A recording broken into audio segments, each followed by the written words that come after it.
Good morning everyone. In the last video we discussed about the retained profit or plugging back of profit. એના આપણે meaning advantages and limitation જે છે એ આપણે જોઈ ગયા હતા. એન્ડ તમારી ફૂલ ટેસ્ટ જે છે એ આપણું પેપર 18 છે, તો એ ત્યાં સુધી આપણો સિલેબસ હશે કે રિટેન પ્રોફિટનો જે એડવાન્ટેજીસ એન્ડ લિમિટેશન જે છે અહીંયા સુધી આપણો ફૂલ ટેસ્ટમાં આપણે ઇન્ક્લુડ કરેલું છે 8 ચેપ્ટરમાંથી. એન્ડ જે તમારું 28 તારીખે પેપર છે કયું SA2 રાઈટ, તો એનું જે છે જ્યાં સુધી તમને આ ચેપ્ટર 8માં જ્યાં સુધી આપણે ચાલે ત્યાં સુધી આપણે એમાં અંદર ઇન્ક્લુડ કરવાના છે ક્વેશ્ચન્સ. એન્ડ હું તમને ક્લિયર કહી દઈશ કે અત્યાર સુધી આપણે એ લેવાનું છે, બરાબર. બટ ફૂલ ટેસ્ટ માટે તો અહીંયા સુધી જ છે, લિમિટેશન સુધી જ છે. તો અહીંયા સુધી આઈ હોપ સો કે તમે પ્રોપર અન્ડરસ્ટુડ થયા હશો. સો આપણે આ ત્રણ આપણે જોઈ ગયા, equity share, preference shares and retain profit, એ બધા ઓનર્સ ફંડ હતા. હવે આપણે જોવા જઈ રહ્યા છે બોરોસ ફંડ. શું? બોરો ફંડ. એટલે બોરો ફંડ આપણે કહેવાય છે કે કંપનીનું શું કહેવાય? ડેપ્ટ. દેટ મીન્સ ગુજરાતીમાં આપણે કહીએ તો દેવું કહીએ. એટલે કંપનીને પણ જો ફોર લોંગ ટર્મ માટે ઓર મીડિયમ ટર્મ માટે જો એડિશનલ અમાઉન્ટ પૈસાની રિક્વાયરમેન્ટ થઈ તો એ લોકો બોરો પણ કરી શકે. લાઈક આપણે હાઉસ પરચેસ કરીએ, કાર પરચેસ કરીએ, આપણી પાસે પૈસા ન હોય તો આપણે બેંક પાસેથી શું કરીએ? પૈસા બોરો કરીએ છીએ. તેમ કંપની પણ જે છે એ પૈસા બોરો કરતી હોય છે, બરાબર. એટલે આપણે જોઈએ બોરો ફંડ, અને બોરો ફંડ જે છે એ કંપનીનું શું ગણાય છે? ડેપ્ટ ગણાય. દેટ મીન્સ દેવું. ડિબેન્ચર જે છે, what is debenture and characteristics of debenture? This question ask for the 3 marks. This question ask for the 3 marks. આપણે જોઈએ debenture. What is debenture? When company require more capital then the company issue debenture to raise borrow capital. કે જો additional જે money capital જે છે એ કંપનીને need હોય તો કંપની શું ઇસ્યુ કરે છે? ડિબેન્ચર ઇસ્યુ કરે. શું ઇસ્યુ કરે? Debenture, to raise the borrow capital માટે. Debenture is the liability of a company. અહીંયા અંડરલાઇન કરજો MCQ એન્ડ 1 સેન્ટેન્સ માટે. Debenture is the liability of the company. તો ડિબેન્ચર જે છે એ કંપની માટે શું છે? તો લાયબિલિટી ગણાય. શું ગણાય? Liability. Buyer of the debentures that is debenture holder are creditor of the company. કે ડિબેન્ચર જે છે એ કંપની માટે લાયબિલિટી જે છે, અને જે ડિબેન્ચર એ પરચેસ કરે છે એટલે કે ડિબેન્ચર હોલ્ડર જે છે એ કંપની માટે શું ગણાય? ક્રેડિટર. બીકોઝ કંપની જે છે એ બોરો ફંડ લેતી છે તો ડિબેન્ચર હોલ્ડર જે છે એ કંપનીનું શું ગણાય? ક્રેડિટર ગણાય, અને કંપની જે છે એ ડેપ્ટર ગણાય છે. એટલે કે કંપનીએ ડિબેન્ચર હોલ્ડરને શું આપવાના છે? પૈસા આપવાના છે આફ્ટર ધી કમ્પ્લીશન ઓફ આ ટાઈમ લિમિટ કમ્પ્લીટ થઈ ગયા. દેન આફ્ટર આપણે જોયું છે કે બેંક જે છે, આપણે બેંકમાં લોન લઈએ છીએ તો આટલા યર્સની લોન લઈએ અને એ પીરિયડ કમ્પ્લીટ થાય છે. દેન આફ્ટર આપણે દેન આફ્ટર કે આપણે પૈસા પેમેન્ટ કરવા પડે. એટલે કે ડિબેન્ચરમાં જે છે એમાં બી એવું જ છે કે after the completion of the time limit એ કંપનીએ પૈસા જે છે એ રીપેમેન્ટ કરવું પડે. Debenture holder are paid in an interest at the prescribed rate and at a specified time, and at the end of a prescribed time limit, money is returned or transferable into the share as per the condition. Underline કરજો કે debenture holders જે છે એને જે return મળે છે, કે જે ઇન્વેસ્ટ કરે છે, જે કેપિટલ કંપનીને આપે છે, બોરો ફંડ આપે છે, તો એના પર એને શું મળે? ઇન્ટરેસ્ટ મળે. શું મળે? ઇન્ટરેસ્ટ. જેમ આપણે ઓનર ફંડ આપણે જોઈ ગયા હતા, તો ઓનર ફંડ માટે રિટર્ન મળે છે એને શું કહેવાય? ડિવિડન્ડ કહેવાય. બટ બોરો ફંડ માટે જે એમ કે ડિબેન્ચર હોલ્ડર કંપનીને રિટર્ન આપતી હોય છે, ડિબેન્ચર હોલ્ડર જે છે એને રિટર્ન મળતું હોય છે તેને શું કહેવાય? ઇન્ટરેસ્ટ કહેવાય. And at a specific rate wise, at a specific time limit wise જે છે એ as per the agreement company ક્યાં તો ડિબેન્ચર જે છે એ સેલ્સમાં કન્વર્ટ કરી દે, ક્યાં તો જે છે એ પોતાની ઇન્સ્ટોલમેન્ટ એટલે કે સ્પેસિફાઈડ એન્ડ પ્રિસ્ક્રાઇબ ટાઈમ લિમિટે એ ડિબેન્ચર જે છે એના પૈસા શું કરી દે? રીપેમેન્ટ કરી દે. એટલે કે પાછા એને આપી દે.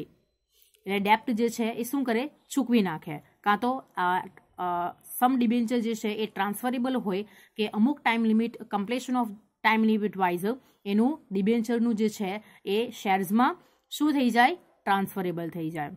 તો એ આનું જે મોસ્ટ ક્લિયર જે છે એ શેરમાં ટ્રાન્સફર થઈ જાય એના માટે આપણે નેક્સ્ટ વિડીયોમાં જે છે ટાઈપ ઓફ ડિબેન્ચર જોઈશું. એમાં આપણે ડિટેલ્સમાં જોઈશું કે કયા ટાઈપના ડિબેન્ચર જે છે એ શેરમાં ટ્રાન્સફર થતા છે અને કયા ટાઈપના ડિબેન્ચર એ શેરમાં ટ્રાન્સફર થઈ શકતા નથી. This is an important source for satisfying company's requirement for the long term and medium term finance. કે એક ઇમ્પોર્ટન્ટ સોર્સ છે કે કંપનીની લોંગ ટર્મ એન્ડ મીડિયમ ટર્મની ફાઇનાન્સ સોર્સિસ જે છે એને સેટિસ્ફાઈડ કરવા માટે. When debenture are issued, trustee are appointed for the protection of interest of debenture holder who protect the interest of debenture holder as per the trustee deed. કે company જે છે આપણે જે ઇસ્યુ કરીએ અને કંપની ના શું કહે કે ડિબેન્ચર હોલ્ડરનું ઇન્ટરેસ્ટ પ્રોટેક્ટ કરવા માટે શું કરવા માટે ઇન્ટરેસ્ટ પ્રોટેક્ટ કરવા માટે એક કમિટી જે છે એ અપોઇન્ટ કરવામાં આવે કે જે ડિબેન્ચર હોલ્ડરનું ઇન્ટરેસ્ટ જે છે પ્રોટેક્ટ કરતું હોય તો એને શું કહેવાય ટ્રસ્ટી ડીડ કહેવાય. શું કહેવાય trustee did. Then characteristics of debenture. First is creditor of company કે જે આપણે કોન્સેપ્ટ જે છે ડિબેન્ચરનો એમાં જોઈ ગયા છે કે કંપની માટે ડિબેન્ચર જે છે એ ડેપ્ટ છે એન્ડ ડિબેન્ચર હોલ્ડર શું કહેવાય as creditor of the company એટલે કે ડિબેન્ચર હોલ્ડર જે છે એ કંપની માટે એક ક્રેડિટર છે એન્ડ કંપની જે છે એ ડેપ્ટર્સ છે એટલે કે ડિબેન્ચર એ કંપનીનું શું ગણાય ડેપ્ટ ગણાય. Underline. Second, fix rate of interest. Debenture holder are paid interest at a prescribed rate and time. કે આપણે જોતા હોય છે કે આપણે બેંકથી લોન લઈએ છીએ તો લોન જે છે એનું આપણે ઇન્ટરેસ્ટ જે છે પે કરવું પડતું છે એટલે કે સ્પેસિફાઈ એન્ડ જે આપણે ડિસાઇડેડ કરેલો હોય છે રેટ ઇન્ટરેસ્ટ રેટ એ વાઇઝ પિરિયડિકલી આપણે શું કરવું પડે છે ફિક્સ્ડ ઇન્ટરવલ્સમાં આપણે શું કહે ઇન્ટરેસ્ટ આપવું પડે છે એટલે કે ડિબેન્ચર હોલ્ડર જે છે એ પણ ક્રેડિટર જે છે એ પણ એઝ અ બોરો ફંડ જ છે એટલે prescribe rate and time wise આપણે એનું પેમેન્ટ કરવું પડશે ઇન્ટરેસ્ટ આપવું પડશે. Then charge on asset. Burden on asset. For the protection of money of debenture holder company create a charge as a security on its asset in favour of the debenture holder.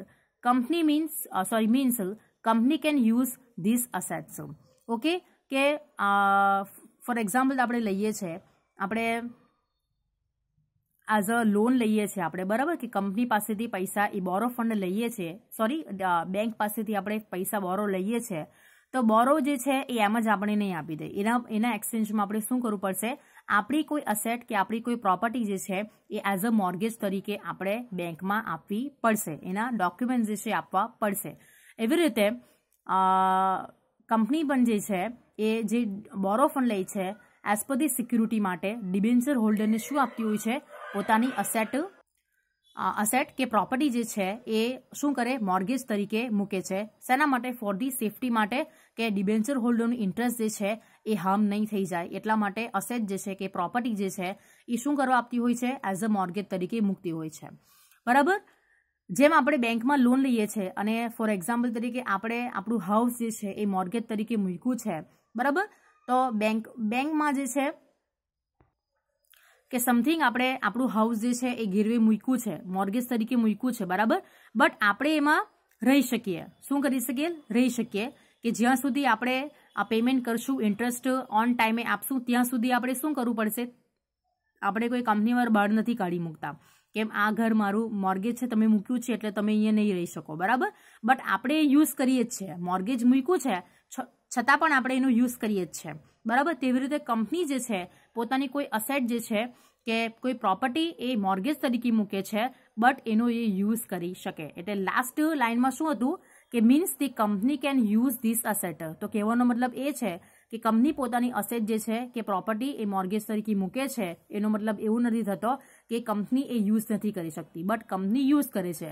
જેમ આપણે આપણું house mortgage તરીકે મૂક્યું હોય અને આપણે use કરીએ છીએ આપણે રહીએ છીએ તેવી રીતે કંપની પણ એ પોતાની અસેટ જે છે કોઈ પણ પ્રોપર્ટી જે છે એનો યુઝ કરી શકે.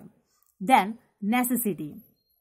It is a useful tools to satisfy the needs of long term and medium term finance કે ડિબેન્ચર જે છે એ જ્યારે આપણે લોંગ ટર્મની જ્યારે આપણે મોર કેપિટલ રિક્વાયરમેન્ટ્સ હોય કે લોંગ ટર્મ માટે અને શોર્ટ ટર્મ માટે કે મીડિયમ ટર્મ માટે તો આપણે ડિબેન્ચર ઇસ્યુ કરીને આપણે આપણી નીડ્સ જે છે એ ફાઇનાન્શિયલ નીડ સેટિસ્ફાઈડ કરી શકીએ.